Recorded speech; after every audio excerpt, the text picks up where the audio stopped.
عزیزان گرامی، ماہ رجب المرجب کا یہ آخری جمعۃ المبارک ہے۔ ماہ رجب کے اندر نبی کریم صلی اللہ تعالی علیہ وآلہ وسلم کو اللہ رب العالمین نے ایک عظیم معجزہ معراج کی صورت میں عطا فرمایا۔ معراج النبی صلی اللہ تعالی علیہ وآلہ وسلم تاریخ نبوت بلکہ تاریخ انسانیت حتیٰ کہ پوری کائنات کے اندر ایک ایسا واقعہ ہے کہ جو عقلوں کو حیران کرنے والا واقعہ ہے کہ اللہ نے اپنے محبوب کریم صلی اللہ تعالی علیہ وآلہ وسلم کو مسجد اقصی تک، مسجد حرام سے لے کر مسجد اقصی تک، اور پھر مسجد اقصی سے آسمانوں کی بلندیوں تک، اور آسمانوں کی بلندیوں سے پھر اللہ نے اپنے خاص قرب کا جو مقام ہے وہ عطا فرمایا۔ تو پوری تاریخ نبوت کے اندر، تاریخ انسانیت کے اندر، حتیٰ کہ پوری کائنات کے اندر کوئی اور ایسا واقعہ رونما نہیں ہوا، صرف نبی کریم صلی اللہ تعالی علیہ وآلہ وسلم کو اللہ رب العالمین نے یہ اعزاز عطا فرمایا۔ سورہ بنی اسرائیل 15ویں پارے کی پہلی آیہ مبارکہ، اس کے اندر، اور سورہ نجم اس کی ابتدائی تقریباً 18 آیات جو ہے ان کے اندر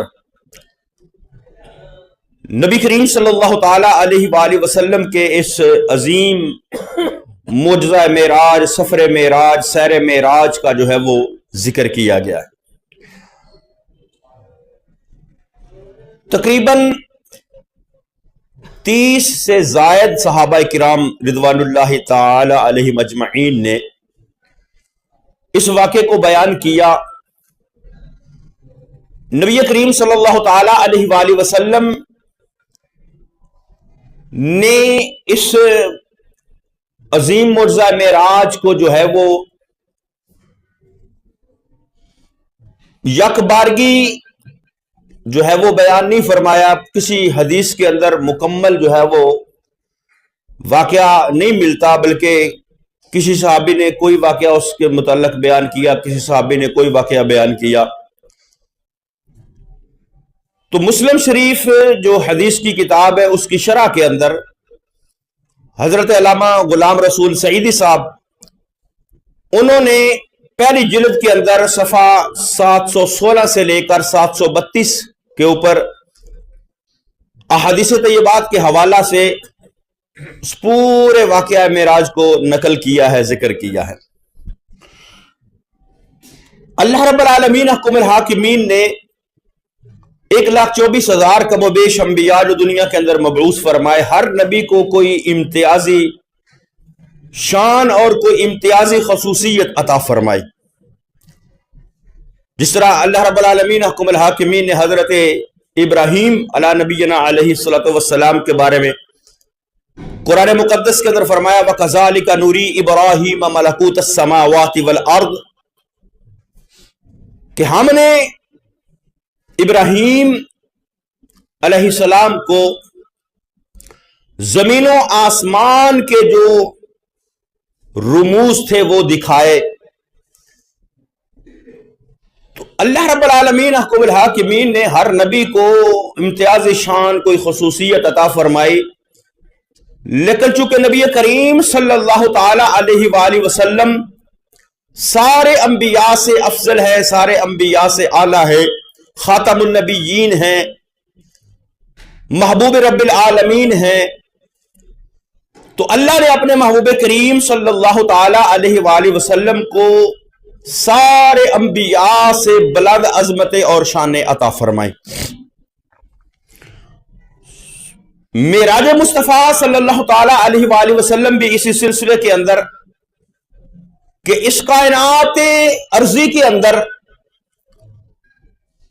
نبی کریم صلی اللہ تعالی علیہ وآلہ وسلم تو علاوہ آقا دو جہاں صلی اللہ تعالی علیہ وآلہ وسلم کے علاوہ جو ہے وہ کوئی ایسی ہستی نہیں جو دیدار الہی جس کو نصیب ہوا ہو، صرف ذات مصطفیٰ صلی اللہ تعالی علیہ وآلہ وسلم کہ جن کو اللہ رب العالمین احکم الحاکمین نے اپنا دیدار عطا فرمایا۔ جب قیامت قائم ہوگی، جنتی جنتوں کے اندر چلے جائیں گے، کوئی جنت الفردوس کے اندر ہوگا، کوئی جنات عدن کے اندر ہوگا، کوئی جنات النعیم کے اندر ہوگا، تو جنتیوں کو اللہ رب العالمین احکم الحاکمین اپنا جنت کے اندر دیدار عطا فرمائے گا، لیکن دنیا کے اندر اس کائنات ارضی کے اوپر نبی کریم صلی اللہ تعالی علیہ وآلہ وسلم کے علاوہ کوئی اور ہستی نہیں، انبیاء میں سے بھی کوئی اور ہستی نہیں کہ جن کو اللہ نے اپنا دیدار کروایا ہو۔ صرف ذات مصطفیٰ صلی اللہ تعالی علیہ وآلہ وسلم ہے جن کو اللہ نے اپنا دیدار نبی کریم صلی اللہ تعالی علیہ وآلہ وسلم کو جاگتی آنکھوں سے، جاگتی حالت کے اندر جو ہے وہ عرش پر بلا کر اپنا دیدار کروایا۔ اور نبی کریم صلی اللہ تعالی علیہ وآلہ وسلم کی عظمت اور شان کے حوالے سے کہ اللہ نے اتنا مقام عطا فرمایا، اتنی عظمت اور بلندی اور رفعت عطا فرمائی، امام فخر الدین رازی نے تفسیر کبیر کے اندر اور دیگر مفسرین کرام نے یہ نقل کیا ہے کہ شب معراج جب محبوب کریم صلی اللہ تعالی علیہ وآلہ وسلم اللہ رب العالمین احکم الحاکمین کے قرب خاص کے اندر پہنچے تو اللہ رب العالمین احکم الحاکمین نے 70,000 اسرار جو ہیں وہ اپنے محبوب کو عطا فرمائے، 70,000 حکایات عطا فرمائی، 70,000 رموز عطا فرمائے۔ اتنا کچھ عطا فرمانے کے بعد اللہ رب العالمین احکم الحاکمین نے اپنے محبوب کریم صلی اللہ تعالی علیہ وآلہ وسلم سے ارشاد فرمایا، بما اشرفک یا احمد، اے محبوب یہ تو ہم نے آپ کو عطا فرما دیا، اے محبوب اور بتا اور آپ کو کیا چاہیے، اے محبوب اور بتا کیا چاہیے، بما اشرفک یا احمد، اے احمد صلی اللہ تعالی علیہ وآلہ وسلم یہ 70,000 اسرار، 70,000 رموز، 70,000 حکایات جو ہے وہ میں نے آپ کو عطا کر دی ہیں، اب اس کے بعد آپ کو اور کیا چاہیے؟ کوئی دنیا دار ہو، اس کو اگر دنیا والا کوئی کہے کہ مانگ تجھے کیا چاہیے، تو ہر بندہ جو ہے وہ اپنی سوچ کے مطابق، اپنی خواہش کے مطابق مانگتا ہے۔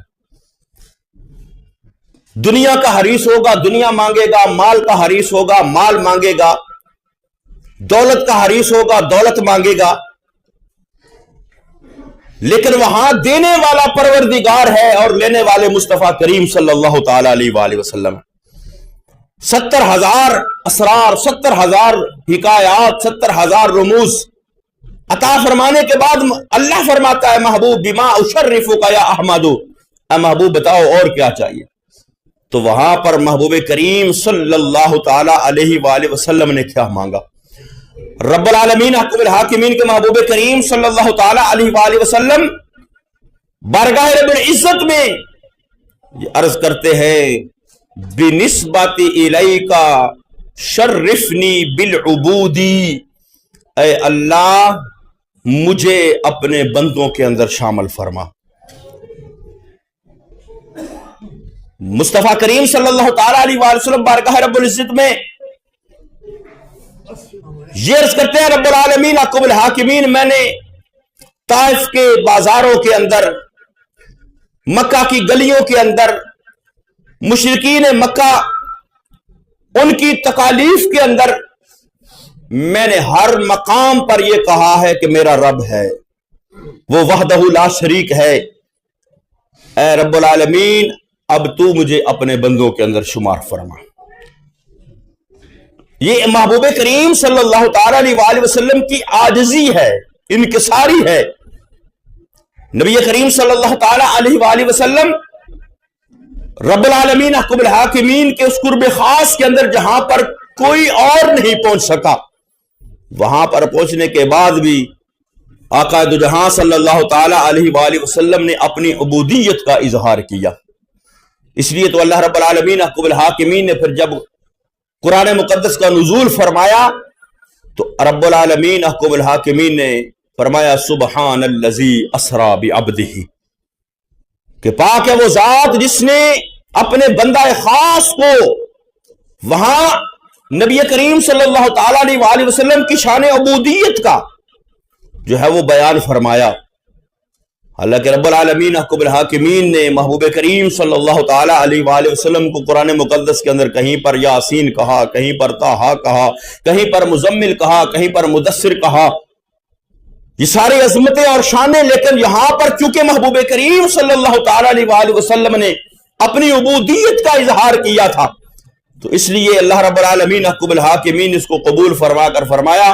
سبحان الذی اسری بعبدہ، پاک ہے وہ ذات جس نے اپنے بندہ خاص کو، یعنی وہ رب ہے، یہ اللہ رب العالمین احکم الحاکمین کے خاص بندے ہیں، بندہ خاص، یہ محبوب کریم صلی اللہ تعالی علیہ وآلہ وسلم کی عارضی اور انکساری۔ اور پھر اللہ رب العالمین احکم الحاکمین کی بارگاہ کے اندر جب نبی کریم صلی اللہ تعالی علیہ وآلہ وسلم حاضر ہوتے ہیں تو اللہ رب العالمین احکم الحاکمین کی بارگاہ کے اندر یہ عرض کرتے ہیں التحیات للہ والصلوات والطیبات، میری تمام قسم کی جسمانی، روحانی، بدنی، مالی عبادات اے اللہ تیرے لیے ہے۔ وہاں پر بھی عاجزی کا اظہار ہے، اور اللہ رب العالمین احکم الحاکمین نے پھر فرمایا السلام علیک ایھا النبی ورحمۃ اللہ وبرکاتہ، اے محبوب آپ میری بارگاہ میں اپنی عارضی اور انکساری کو لے کر آئے ہیں تو میں رب ہو کر آپ پر سلام پیش کرتا ہوں، السلام علیک ایھا النبی ورحمۃ اللہ وبرکاتہ۔ اور پھر نبی کریم صلی اللہ تعالی علیہ وآلہ وسلم کا امت کے ساتھ پیار، امت کے ساتھ محبت، کہ اللہ نے محبوب کریم صلی اللہ تعالی علیہ وآلہ وسلم پر سلام پیش کیا، سلام بھیجا السلام علیک ایھا النبی ورحمۃ اللہ وبرکاتہ، اے اللہ کے نبی، اے نبی تم پر سلام ہو، اس کی رحمتیں اور برکتیں ہوں۔ لیکن محبوب کریم صلی اللہ تعالی علیہ وآلہ وسلم نے اس سلام کے اندر، اس رحمتوں اور برکتوں کے اندر اپنے ساتھ اپنی گناہگار امت کو شامل فرمایا، اس کی السلام علینا وعلی عباد اللہ الصالحین،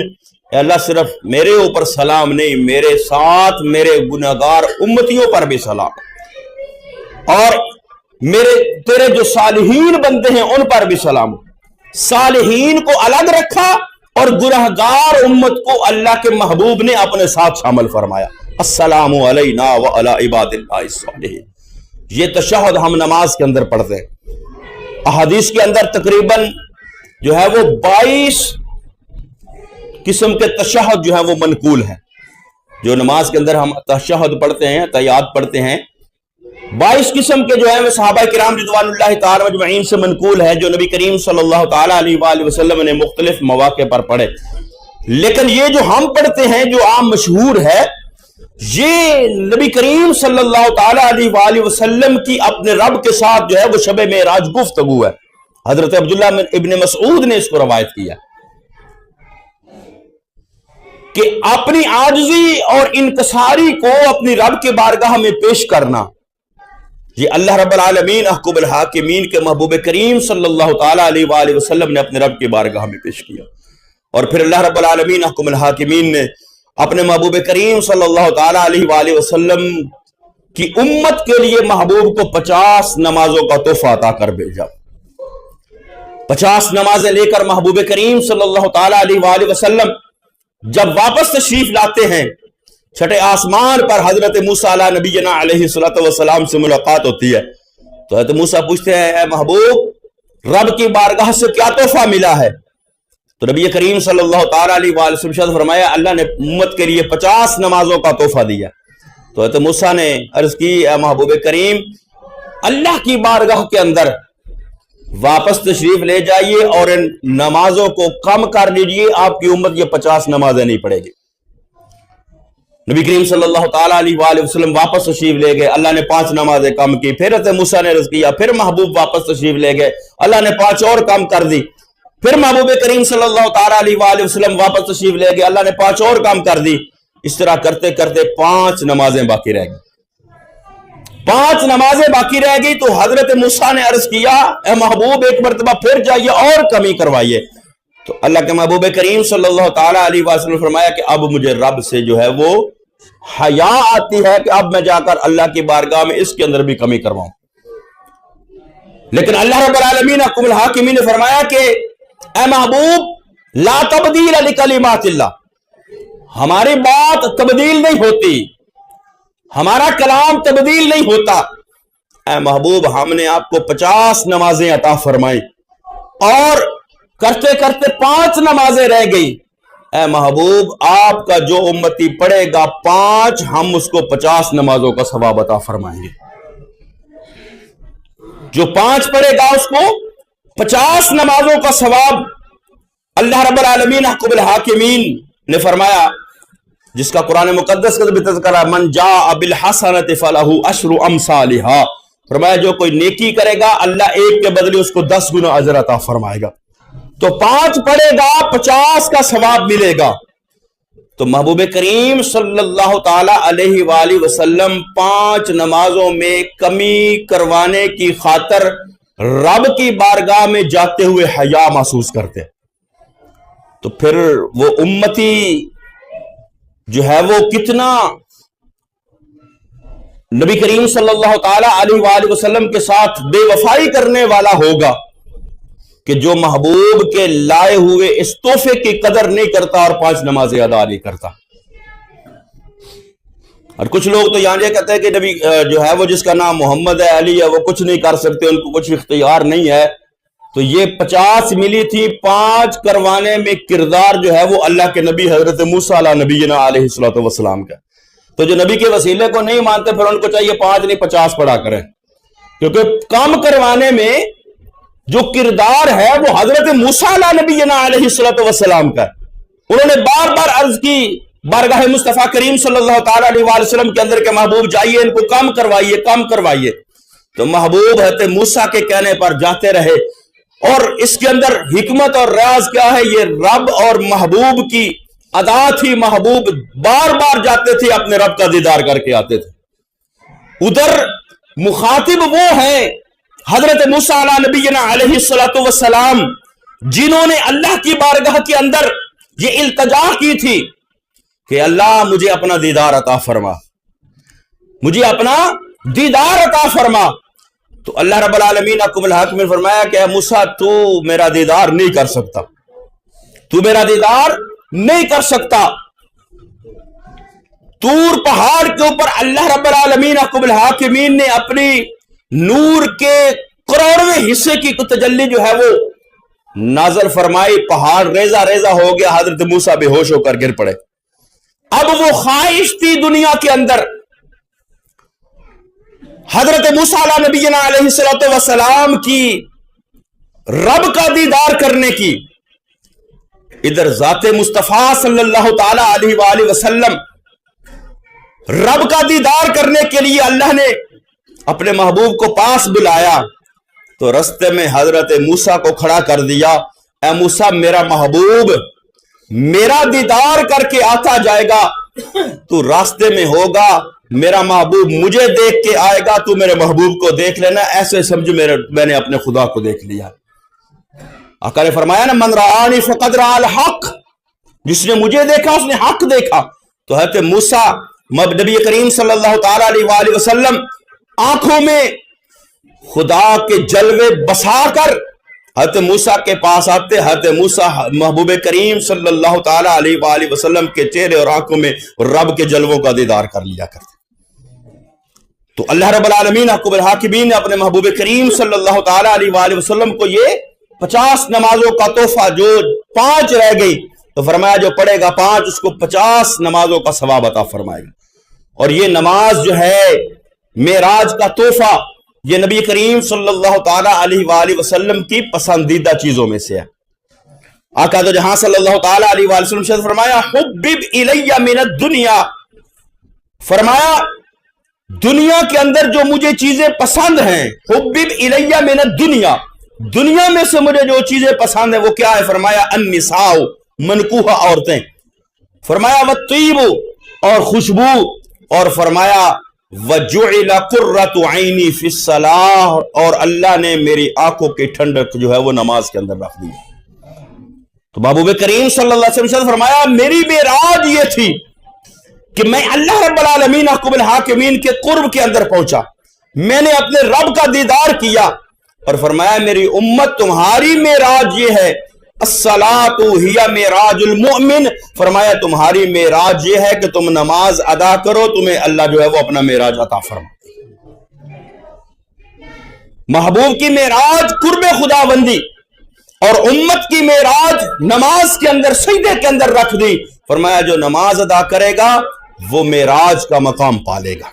الصلاۃ ہی معراج المؤمن، فرمایا یہ نماز جو ہے یہ مومن کی معراج ہے۔ تو نبی کریم صلی اللہ تعالی علیہ وآلہ وسلم جب سفر معراج کے اندر تھے تو ایک وادی سے گزرے، وہاں سے بڑی پیاری خوشبو، ٹھنڈی خوشبو اور بڑی خوشبودار ہوا آ رہی تھی۔ جبریل سے پوچھا جبریل یہ جگہ کون سی ہے؟ تو جبریل نے عرض کیا یا رسول اللہ صلی اللہ تعالی علیہ وآلہ وسلم یہ جنت کی خوشبو ہے اور جنت کی آوازیں آ رہی ہیں۔ جنت یہ کہہ رہی ہے کہ اللہ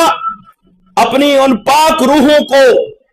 اپنے ان نیک بندوں کو میرے اندر داخل فرما جن کے لیے تو نے مجھے تیار کیا ہے۔ تو نبی کریم صلی اللہ تعالی علیہ وآلہ وسلم نے فرمایا کہ جنت اللہ کی رحمت کا ذریعہ ہے،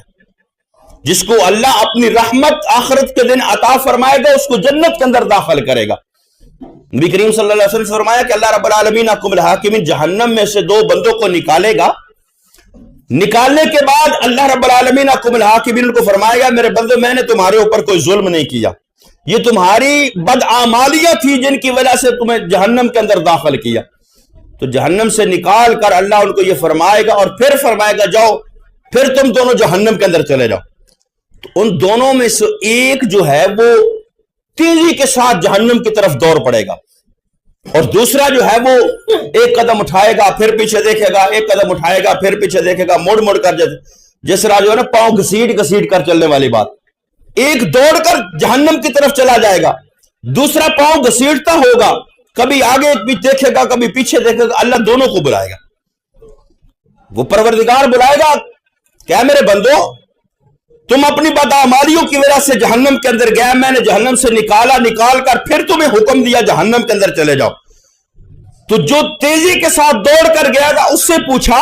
میرے بندے تو نے اتنی تیزی تجھے جہنم کے اندر جانے کی؟ تو اس بندے نے عرض کی کرے گا وہ رب العالمین حکم الحاکمین پہلے تیرا حکم نہ مان کر میں نے جہنم کی سزا پائی ہے، اب اگر تیرا حکم نہیں مانوں گا تو کہیں کوئی سزا کے اندر جو ہے وہ اضافہ نہ ہو جائے، اس لیے میں نے تیرا حکم سنتے ہی جہنم کی طرف جو ہے وہ دوڑ لگا دی۔ تو دوسرے کو اللہ فرمائے گا تجھے میں نے حکم دیا ہے تو تو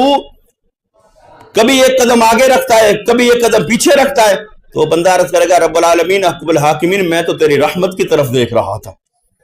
کہ کب تیری رحمت جو ہے وہ جوش پر آئے مجھے جہنم سے بچا لے۔ اللہ فرمائے گا جاؤ میں نے تم دونوں کو جہنم سے آزاد کر کے جنت عطا فرما دیا، دونوں کی ادا کو پسند کر لیا۔ اسی طرح نبی کریم صلی اللہ تعالیٰ علیہ یہ نہیں، جنت جو ہے وہ رب کی رحمت کا ذریعہ ہے۔ آقا تو جہاں صلی اللہ تعالیٰ علیہ وسلم سے فرمایا کہ ایک شخص کو جہنم سے نکالا جائے گا، نکال کر اس کو جہنم کے کنارے کے اوپر رکھا جائے گا، یعنی جہنم سے نکال کر جہنم سے باہر کنارے کے اوپر جب رکھے گا وہاں آگ سے نکلے گا، عذاب سے نکلے گا، باہر ٹھنڈی ہوا لگے گی، دور اس کو ایک درخت نظر آئے گا، اللہ کی بارگاہ میں عرض کرے گا رب العالمین حکم الحاکمین تو نے میرے اوپر بڑا کرم کیا، اپنی رحمت کی ہے، مجھے جہنم سے نکال دیا ہے، اے رب العالمین حکم الحاکمین یہاں جہنم کی تپش محسوس ہو رہی ہے، وہ سامنے درخت ہے، مہربانی فرما مجھے اس درخت کے سائے تک پہنچا دے تاکہ درخت کا سایہ جو ہے مجھے مل جائے۔ اللہ رب العالمین حکم الحاکمین فرشتوں کو حکم دے گا اٹھا کر اس درخت کے نیچے اس درخت کے نیچے پہنچ جائے گا. اب جہاں پہنچے گا وہاں پر وہ سکون جو ہے اس کو ملے گا, درخت کی ٹھنڈی چھاؤں ملے گی. جب سکون ملے گا نا, تھوڑا اپنا وہ سنبھلے گا, تو دور ایک اس سے بڑا درخت نظر آئے گا, اس سے خوبصورت درخت نظر آئے گا. رب العالمین حکم الحاکمین کی بارگاہ میں عرض کرے گا, رب العالمین اتنی مہربانی کی ہے, وہ جو سامنے بڑا درخت ہے, خوبصورت درخت ہے, پھلدار درخت ہے, مجھے وہاں تک پہنچا دے. اللہ فرمائے گا, میرے بندے تو نے کہا تھا مجھے اس درخت تک پہنچا دے اور کچھ نہیں مانگوں گا, اب پھر مجھ سے سوال کر رہا ہے. کہے گا مالک تجھ سے نہیں مانگنا تو کس سے مانگنا ہے. اللہ کی رحمت کو جوش آتا, اللہ فرماتا ہے اس کو اس درخت کے نیچے. اب جہاں وہاں پہنچتا ہے, آگے جنت نزدیک ہوتی ہے, جنتیوں کی آوازیں آ رہی ہوتی ہیں. وہ جنتیوں کی آوازیں سنتا ہے تو بارگاہ رب العزت میں عرض کرتا ہے کہ رب العالمین تو نے مجھ پر بڑا کرم کیا, بڑی مہربانی کی, مجھے جہنم سے نکال دیا, اس درخت کے نیچے پہنچایا, اس کی چھاؤں میں نے لی, اب اس درخت کے نیچے پہنچایا, یہاں سے میں نے پھل کھایا, چھاؤں لی. رب العالمین یہ جنت نزدیک ہے, مہربانی کر مجھے جنت کے اندر داخل کر دے. یعنی بندہ جو ہے وہ جب ایک چیز کو دیکھتا ہے, ایک نعمت کو اس کے پاس ہوتی ہے, جب اس سے کوئی اچھی نعمت اس کو نظر آتی ہے تو اس کے دل میں جو ہے وہ ہرس اور لالچ پیدا ہوتا ہے. وہ وہاں تو جنت ہے, جنت کی نعمتیں ہیں, اللہ کی رحمتوں کا ظہور ہے. تو وہ جب کہے گا تو اللہ فرمائے گا, بندے تو نے وعدہ کیا تھا, میرے ساتھ وعدہ کیا تھا کہ میں یہاں تک پہنچا دے اور پھر کچھ نہیں مانگوں گا. اللہ کے سامنے جو ہے وہ بندہ اپنی عاجزی کو پیش کرے گا, رب العالمین تو ہی غفور الرحیم ہے, تو مہربان ہے, تو رحم فرمانے والا ہے, تجھ سے نہیں مانگوں گا تو کس سے مانگوں گا. تو اللہ فرمائے گا کہ جا, میں نے تجھے جنت میں بھی داخل کیا, اور جتنی دنیا ہے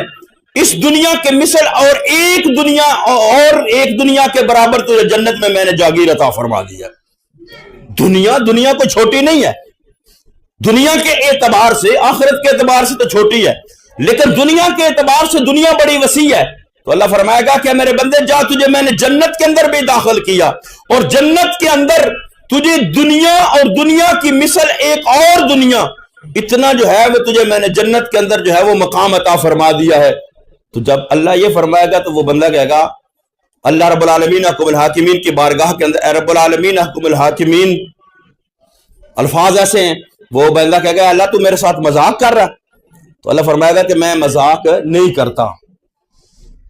یہ تجھے میں نے عطا کر دیا ہے. تو علماء محدثین فرماتے ہیں کہ وہ بندہ جو جہنم سے سب سے آخر میں نکلا ہے, ساری امت جنت کے اندر جا چکی ہے, یہ سب سے آخر میں جہنم سے نکل کر جنت کے اندر جانے والا ہے, اللہ اس کو اپنی رحمت سے اس دنیا اور دنیا کے مثل ایک اور دنیا کے برابر جنت کے اندر جاگیر عطا فرما رہا ہے. تو جو اللہ اور اس کے رسول کی ماننے والا ہوگا, اللہ اس کو کتنا مقام عطا فرمائے, اس کے لیے کتنی جو ہے وہ آسائشات ہوگی, اس کے لیے کتنی نعمتیں ہوں گی. تو اللہ رب العالمین حکم الحاکمین سے اس کی رحمت کا سوال کرنا چاہیے, اس کی رحمت مانگنی چاہیے. اور نبی کریم صلی اللہ تعالی علیہ وآلہ وسلم نے پھر جہاں مشاہدات کیے جنت کے, وہاں پر دوزخ اور دوزخیوں کے احوال کو بھی ملاحظہ کیا. وقت ختم ہو چکا ہے, آخری بات کرنے لگا ہوں کہ نبی کریم صلی اللہ تعالی علیہ وآلہ وسلم نے راستے کے اندر ایک لکڑی دیکھی. اس لکڑی جو ہے وہ جو بھی اس کے پاس سے گزرتا اس کے کپڑے پھاڑ دیتی اور اس کو جو ہے وہ زخمی کر دیتی. رستے کے اندر بندہ جا رہا ہو تو رستے کے اندر کوئی لکڑی یا اس طرح چیز پڑی ہو تو بندہ گزرتے ہوئے اس کے کپڑے کہیں لگ جاتے ہیں, کپڑے پھٹ جاتے ہیں. تو ایسے نبی کریم صلی اللہ تعالی علیہ وآلہ وسلم نے تمثیلاً ایک لکڑی دیکھی, اس لکڑی کے پاس سے جو بھی گزرتا اس کے کپڑے پھاڑ دیتی.